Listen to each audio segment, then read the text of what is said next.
নমস্কার বন্ধুরা, উপন্যাসের পাতায় আপনাদের সকলকে আর একবার স্বাগত। আজকে আমাদের নিবেদন সালমা চৌধুরী লেখা আমৃত্যু ভালোবাসি তোকে পর্ব 4। আমি পড়ব আর আপনারা শুধু শুনবেন। তাহলে চলুন শুরু করা যাক। শ্বাস ছেড়ে নিচের মাথায় গাঁটটা মেরে মেঘ বলে, ছি মেঘ ছি, কী সব ভাবছিস তুই? কেউ কি তার চাচাতো ভাইয়ের ওপর ক্রাশ খায়? ভালো ভদ্র হলেও মানা যেত, এমন গুরুগম্ভীর বদমেজাজি আর হিটলার স্বভাবের কেউ কি কারো ক্রাশ হয়? যে ছেলে 10 বছরের মেয়ের গায়ে হাত তুলতে পারে সে আর যাই হোক আমার ক্রাশ হতে পারে না। এটা ভাবতেই মেঘের বুক ভেসে আসে কষ্টে। নিজেকে স্বাভাবিক করতে মোবাইল হাতে নিয়ে কল করে মেঘের সবচেয়ে কাছের বান্ধবী বন্যাকে। প্রথম কল দিতেই রিসিভ হয় কল। বন্যা: আসসালামু আলাইকুম, কেমন আছো বেবি? মেঘ: ওয়ালাইকুম আসসালাম, আলহামদুলিল্লাহ ভালো আছি, তুই কেমন আছিস? বন্যা: হঠাৎ আমায় স্মরণ করার কোনো স্পেশাল কারণ আছে? তোর তো আবার ভাঙা ফোন ঠাস ঠুস বন্ধ হয়ে যায়। মেঘ রাগান্বিত স্বরে এক প্রকার হুঙ্কার দিয়ে বলে, তুই আজ কোচিংয়ে আসিসনি কেন? কি যে একটা জিনিস মিস করেছিস। বন্যা: কি মিস করেছি বলে ফেলে বান্ধবী। মেঘ: এখন বললে কি আর সেই ফিলটা পাবি নাকি, আজব। বন্যা: আরে বেবি বলো তুমি, কাল শুক্রবার কোচিং বন্ধ, আবার দেখা হবে রবিবারে, ততদিন সহ্য হবে না, বলে ফেলো প্লিজ। মেঘ: আমার হাতে এখন আইফোন 13 প্রো ম্যাক্স। মেঘের কথা বন্যা এক বিন্দুও বিশ্বাস করেনি, হেসে উড়িয়ে দিয়ে বলছে, এখন বল একটু পর 14 প্রো ম্যাক্স কিনতে যাচ্ছিস? যাকে তার ভাই একটা আধ ভাঙা ফোন দিয়েছে ব্যবহারের জন্য, দিনে 100 বার বন্ধ হয়ে যায়, তার হাতে নাকি আইফোন। তুই কি ঘুম থেকে স্বপ্ন দেখে উঠলি নাকি? মেঘের উৎফুল্ল মেজাজ আচমকাই বিগড়ে গেল। অভিমানী স্বরে বলল, কাল আবির ভাই আসছেন বিদেশ থেকে, উনিই নিয়ে আসছেন আমার জন্য। বন্যা: তাই বল, না হয় তোর যে ভাই সে তোকে এই জীবনে ফোন কিনে দিত না, তোর বাবা দিতে চাইলেও সে আছাড় মেরে ভেঙে ফেলতো। ওয়েট, এই আবির ভাইয়াটা কে রে, যে তোকে ছোটবেলায় মেরেছিল সে? মেঘ মুখ কালো করে উত্তর দিল, হ্যাঁ আমার চাচাতো ভাই। বন্যা: তা তোর প্রতি এত মায়া হলো কিভাবে ওনার?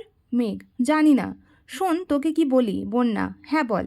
মেঘ: আসলে আজকে বিকালে আবির ভাইয়াকে দেখে ছোটোখাটো একটা শক খেয়েছি। বন্যা: মানে? মেঘ: কি সুদর্শন চেহারা, দাঁড়ানো স্টাইল, লুক আর অগোছালো চুল দেখে আমার মনটা এলোমেলো হয়ে গেছে। আমি মনে হয় ওনার উপর ক্রাশ খেয়েছি। মুখ ফুলিয়ে শ্বাস ছেড়ে একটু ধাতস্থ হয়ে গুরুগম্ভীর স্বরে বন্যা বলল, তোর মাথার ঠিক আছে মেঘ? তুই এত বছর যাবৎ বলছিস এই মানুষটা তোর শৈশব নষ্ট করে দিয়েছে, আজ কৈশোরে পা দিতেই এই মানুষটার উপর ক্রাশ খেয়ে ফেলেছিস? মানুষ রং বদলায়, কারণে অকারণে বদলায়, কথাটা এতদিন শুনেছি, কিন্তু আজ তোকে দেখে মনে হচ্ছে এই কথাটা 100% সত্যি। না হয় যাকে এত বছর শত্রু ভেবে এসেছিস আজকে তার কথা অবলীলায় বলে যাচ্ছিস। বাহ মেঘ বাহ। মেঘের নীরবতা বুঝতে পেরে বন্যা আবার বলতে শুরু করলো, এসব কোনো বিষয় না বেবি, হঠাৎ করে দেখেছিস তো তাই আহামরি সুদর্শন লেগেছে। বিষয়টা মাথা থেকে ঝেড়ে ফেলে দে, দেখবি সব ঠিক হয়ে গেছে। আমরা না দুজন দুজনকে কথা দিয়েছিলাম, একজন বিপথে গেলে আর একজন সামলাবো, ভুলে গেলি? স্পষ্ট বুঝে গেল মেঘের বদলে যাওয়া অভিব্যক্তি। সহসা নিজেকে সামলে আচমকা প্রশ্ন করে বসল, আমি কি দেখতে সুন্দর না? আমি কি কারো ক্রাশ হওয়ার যোগ্য না? মেঘের আকস্মিক প্রশ্নে বন্যা কিছুটা হতভম্ব হলো। এরপর কয়েক মিনিট শুধু হেসেই গেল। স্বাভাবিক স্বরে বলল, অবশ্যই তুই সুন্দর, ক্রাশ খাওয়ারও যোগ্য, কিন্তু তুই ছেলেদের ক্রাশ হতে পারবি কি না সন্দেহ আছে। হতে পারিস রাস্তাঘাটের গাছগাছালির রংচটা দেওয়ালের গরু ছাগলেরও হতে পারিস। রাগে ফুঁসতে ফুঁসতে কল কেটে দিয়েছে মেঘ। আর ভাবছে, আজকাল সান্ত্বনা নিতে চাইলেও মানুষ মজা নেয়। যদিও বন্যার হাসির কারণটা খুবই স্বাভাবিক। মেঘকে বরাবরই চোখে চোখে রেখেছে তানবীর সহ বাড়ির সকলে। 6 থেকে 10 পর্যন্ত গার্লস স্কুলে পড়েছে, তারপর গার্লস কলেজ। আহারে, জীবন ধুধু মরুভূমির মতো, কোথাও কেউ নেই। স্কুল কলেজের সামনেই বাসার গাড়ি থাকতো, বাসা টু স্কুল, স্কুল টু বাসা। কোনো ছেলে না দেখলে ক্রাশ খাবে কিভাবে? বোধশক্তি হওয়ার পর মেঘ মনে হয় 2-3টা বিয়ে খেয়েছে কাজিনদের, যাকে বলে নামের বিয়ে খাওয়া। তানভীরের ভয়ে বিয়েবাড়ি এক কোণে বসে থাকতো মেঘ। ভাইয়ের কড়া শাসন ছিল, ঘর থেকে বের হতে পারবি না, বরযাত্রী আসলে তো আরও না। ঘরের ভিতরেই তার জন্য খাবার পাঠানো হতো, তানভীর নিজেই বোনকে খাওয়াতো ইচ্ছে মতো। তারপর বিয়ে শেষ হলে মা বোনকে নিয়ে চলে আসতো।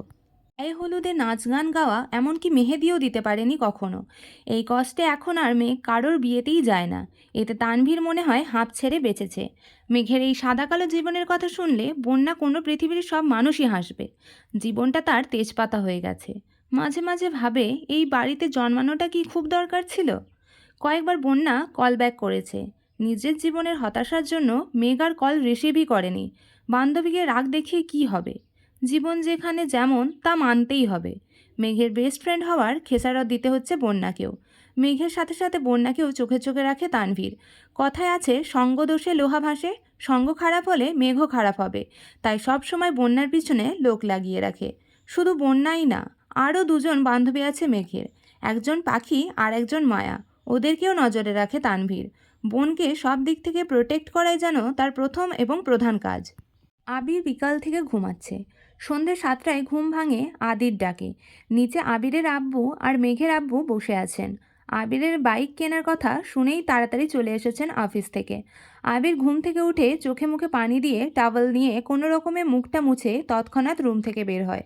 সে তার বাবাকে খুব ভালো করে চেনে। ডাকার সঙ্গে সঙ্গে উপস্থিত না হলে বাড়িতে তাণ্ডব শুরু করে দেবেন। আবিরের চোখে মুখে ঘুমের স্পষ্ট ভাব। ব্যস্ত পায়ে হাঁটছে সে। আচমকা এলোমেলো পায়ে ছুটে রুম থেকে বের হয় মেঘ, চুলগুলো অগোছালো। আকস্মিক ধাক্কা এড়াতে চটজলদি নিজেকে নিয়ন্ত্রণ করে অগ্নিদৃষ্টিতে তাকায় আবির। তৎক্ষণাৎ মোটা ভ্রু যুগল শিথিল হয়ে যায়। অমত্ত চেয়ে রইল সে। এক মুহূর্তের জন্য মস্তিষ্ক থমকে গেছে আবিরের। দৃষ্টি তার প্রখর। আচমকা হাঁটা থামাতে শ্বাস ভারী হয় আবিরের।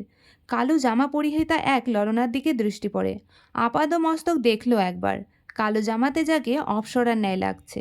এলোমেলো চুলগুলো তার কোমর ছাড়িয়েছে। চুল দেখে মনে হয় জীবনানন্দ দাশের বনলতাকে উদ্দেশ্য করে লেখা। চুল তার কবেকার অন্ধকার বিদিশার নিশা। দ্রুতগতি থামাতে গিয়ে মেঘের ছোট দেহ কম্পিত হয়। দৃষ্টি পড়ে 6 ফুট লম্বা মানুষটার বুকে।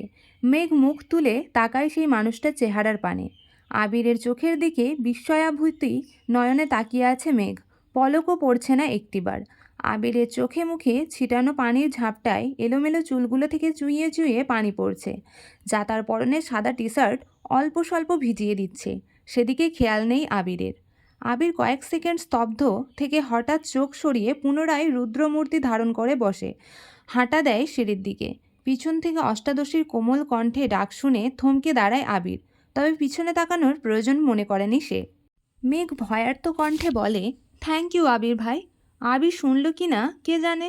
এক মুহূর্ত দাঁড়িয়ে যথারীতি ব্যস্ত ভঙ্গিতে নিচে নেমে যায়। মেঘ ঠাঁই দাঁড়িয়ে আছে দরজার সামনে। থরথর করে কাঁপছে মেঘের হাত পা। মেঘের মনে হচ্ছে ভোঁ ভোঁ করছে সমগ্র পৃথিবী। কেন জানি দাঁড়িয়ে থাকার শক্তি পাচ্ছে না মেয়েটা। নিজেকে নিয়ন্ত্রণ করতে তাড়াতাড়ি দেয়ালে ঠেস দিয়ে দাঁড়িয়েছে। এতগুলো বছর পর আবিরের চোখে চোখ রাখল মেঘ। ভেতরটা ভয়ে আঁতকে উঠেছে বারবার। অন্তরাত্মা শুকিয়ে যাচ্ছে মেঘের। সোফায় বসে আছেন দুই ভাই। বাড়ির মহিলা রান্নাঘরে কাজে ব্যস্ত থাকলেও নজর তাদের এদিকে। কি হবে কে জানে। আলী আহম্মদ খান নিজের গাম্ভীর্যতা বজায় রেখে এক প্রকার হুঙ্কার দিয়ে প্রশ্ন করলেন, তুই নাকি বাইক কিনেছ? এই কথায় হুঁশ ফেরে অষ্টাদশীর কিছুটা স্বাভাবিক হয়ে দুপা সামনে এগিয়ে বারান্দার সাইডে দাঁড়িয়ে নিচে তাকায় মেঘ। নিচে শোভায় বসা আব্বু আর বড় আব্বু তাদের থেকে কিছুটা দূরে দুহাত ভাঁজ করে স্টান হয়ে দাঁড়িয়ে আছে আবির। জি, ভাবলেশীনভাবে উত্তর দেয় আবির। কিন্তু কেন? পুনরায় হুঙ্কার দেন তার বাবা। আমার বাইক কেনার ইচ্ছে ছিল তাই কিনেছি। তুমি জানো না এই বাড়িতে বাইক কেনা বা চালানো নিষেধ? এবার প্রশ্নটা চাচ্চু মোজাম্মেল খান করেছেন। হ্যাঁ জানি, 20-30 বছর আগে কি ঘটে গেছে তা নিয়ে আতঙ্ক থাকার কোনো মানে হয় না। যদি কপালে খারাপ কিছু লেখা থাকে তাহলে সেটা 7 সমুদ্র পার দিয়ে হলেও আসবেই। সেটা আমি ঘরে বসে থাকলেও হবে আর গাড়িতে চলাচল করলেও হবে। তোমার দু ভাই কি নিজেদের মর্জির মতোই চলবে? আলী আকবর খান রাগান্বিত স্বরে প্রশ্ন করলেন। বাইক কিনে যদি নিজের ইচ্ছা মতো চলা হয় তাহলে আমি দুঃখিত আব্বু। এই ব্যাপারে আমি নিজের মনের কথাই শুনবো। আমাদের নিজস্ব 3টা গাড়ি আছে। এত গাড়ি কেন কিনলাম তোমাদের জন্যই তো, মোজাম্মেল খান কোমল স্বরে বললেন। গাড়িতে চলাচল আপনাদের ইচ্ছা, তাই আপনারা গাড়ি কিনেছেন। আমার গাড়িতে চলাচল করতে ভালো লাগে না, তাই আমি বাইক কিনেছি। এটা নিয়ে এত কথা বাড়ানোর কি আছে চাচ্চু? তোমাদের বাইক সম্পর্কিত জেরা শেষ হলে আমার তোমাদের একটা গুরুত্বপূর্ণ কথা বলার আছে। আবির আব্বুর দিকে তাকিয়ে কথাগুলো বলল। এতক্ষণ বাড়ির মহিলা রান্নাঘরে থাকলেও এবার আর থাকতে পারলেন না। এক ছুটে সবাই ড্রয়িং রুমে চলে এসেছেন। মেঘ তীক্ষ্ণ দৃষ্টিতে তাকিয়ে আছে আবিরের দিকে। এই বাড়িতে এত বছর কাউকে গলা উঁচু করে মুখের ওপর কথা বলতে শুনিনি সে। তানভীর ভাইয়া যত মেজাজ দেখিয়েছে সব মেঘের উপর। বড় আব্বু বা নিজের আব্বুর মুখের উপর কথা বলার সাহস হয়নি তার। আবির ভাই 2 দিন হলো এসেছে, আজই বাবার মুখের উপর নিজের মর্জি শোনাচ্ছে। এখন মেঘের মনে হচ্ছে উনি হিটলারের থেকেও বড় মাপের কিছু। মনোযোগ দিয়ে বাকি কথা শোনার চেষ্টা করছে মেঘ। আবির: আব্বু চাচু, আমি অনেক দিন যাবৎ চিন্তা ভাবনা করেছি নিজে একটা কোম্পানি শুরু করব। তোমার অনুমতি দিলে কাজ শুরু করব। মোজাম্মেল খান ও আলী আকবর খান দুজনের মাথায় যেন আকাশ ভেঙে পড়ছে। এত বছর ছেলেকে বাহিরে রেখে পড়াশোনা করিয়েছেন, দেশে এসে নিজের ব্যবসার হাল ধরবে। দেশে পা দিতেই নিজে কোম্পানি খোলার চিন্তা ভাবনা করছে ছেলে। মোজাম্মেল খান চিন্তিত কণ্ঠে বললেন, আমরা তো ভেবেছিলাম তুমি পরিবারের ব্যবসায় এগিয়ে নিয়ে যাবে। আবির কিছু বলার আগেই আলী আকবর খান বলে উঠলেন, ঠিক আছে, তুমি পড়াশোনা করে এসেছো, তোমার নিজস্ব মতামতের গুরুত্ব আমরা অবশ্যই দিব। তোমার নতুন কোম্পানি নিয়ে আমাদের কোনো আপত্তি নেই, তবে আমার একটাই শর্ত আছে, তুমি আমাদের কোম্পানির সিইও হবে। আগামীকাল শুক্রবার অফিস ছুটি, তাই তুমি শনিবার অফিসে যাবে। তোমাকে অফিসিয়ালি সিইও পদ দেওয়া হবে। তারপর তুমি আমাদের অফিসে সামলে যদি নতুন কোম্পানি শুরু করে প্রতিষ্ঠিত হতে পারো, তাতে আমাদের কোনো আপত্তি নেই। বেস্ট অফ লাক মাই বয়। আবির যেন আগে থেকেই জানতো এরকম কিছু হবে, তাই তার মধ্যে কোনো পরিবর্তন দেখা গেল না। এতটুকু বলে সোফা থেকে উঠে রুমের দিকে হাঁটা শুরু করলেন আবিরের আব্বু। কয়েক কদম এগিয়ে আবার দাঁড়িয়ে আবিরের দিকে তাকিয়ে রুদ্ধ কণ্ঠে বললেন, আমরা কোম্পানি সামলানোর জন্য সারা জীবন থাকবো না, তোমাদেরকেই দায়িত্ব নিতে হবে। তুমি না পারলে তোমার প্রাণপ্রিয় ভাই তানভীরকে বলো রাজনীতি ছেড়ে ব্যবসায় আসতে, তারপর তুমি তোমার মতো নিজেও কোম্পানি খুলতে থাকো। আবির চোয়াল শক্ত করে বাবার দিকে তাকিয়ে বলে উঠল, তানভীর রাজনীতিই করবে, ওর মাথায় ব্যবসা ঢুকানোর কোনো দরকার নেই। শনিবার অফিস আসবো আমি, আমি একাই সব দিক সামলাতে পারবো। তোমরা দয়া করে তানভীরকে মুক্তি দাও, নিজের মতো করে রাজনীতিটা করতে দাও ওকে। তোমার শর্তে যেমন আমি মেনে নিয়েছি, তোমাদেরকেও আমার একটা শর্ত মানতে হবে। সেটা হলো, আমি আমার মন মতো কাজ করব। আমার যখন যেখানে প্রয়োজন হবে নিজের কাজ গুছিয়ে আমি চলে যাব, তখন আমাকে কোনো প্রকার বাধা দিতে পারবে না কেউ। দরকার হলে 2 অফিসের কাজ শেষ করে আমি রাত 12টায় 2টায় বাসায় ফিরব, এমনকি নাও ফিরতে পারি।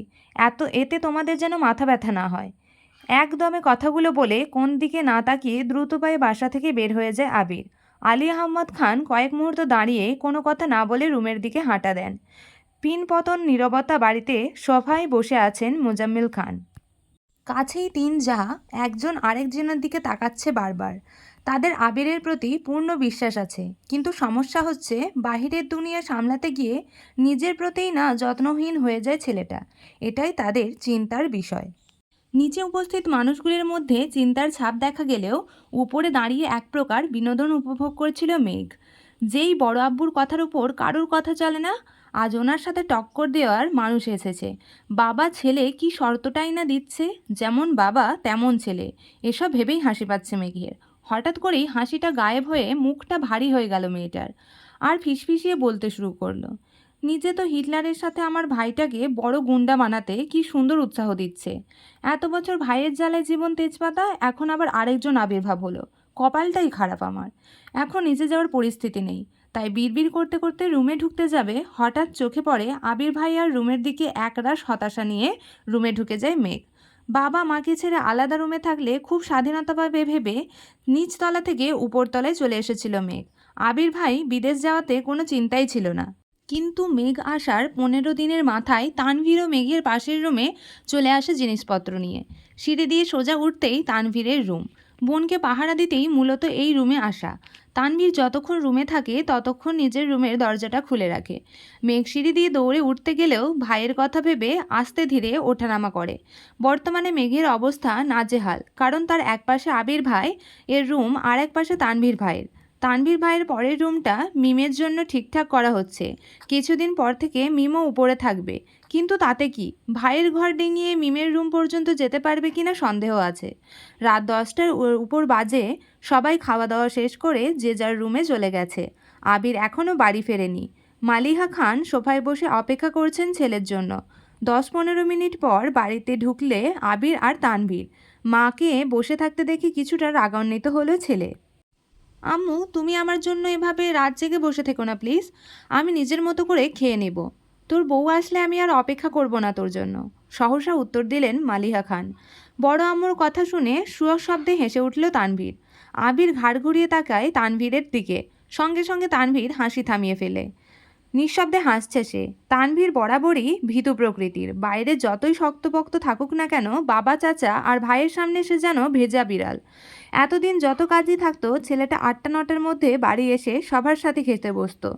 কিন্তু আবির ফেরাতে টাইম শিডিউল কিছুটা পরিবর্তন হয়েছে ছেলেটার। ধন্যবাদ বন্ধুরা, আজকের জন্য এতটুকুই। আপনাদের কেমন লাগলো আমাদের আজকের নিবেদন কমেন্ট করে অবশ্যই জানাবেন এবং পরবর্তী পার্টের জন্য সাবস্ক্রাইব করে আমাদের চ্যানেলের পাশে থাকুন।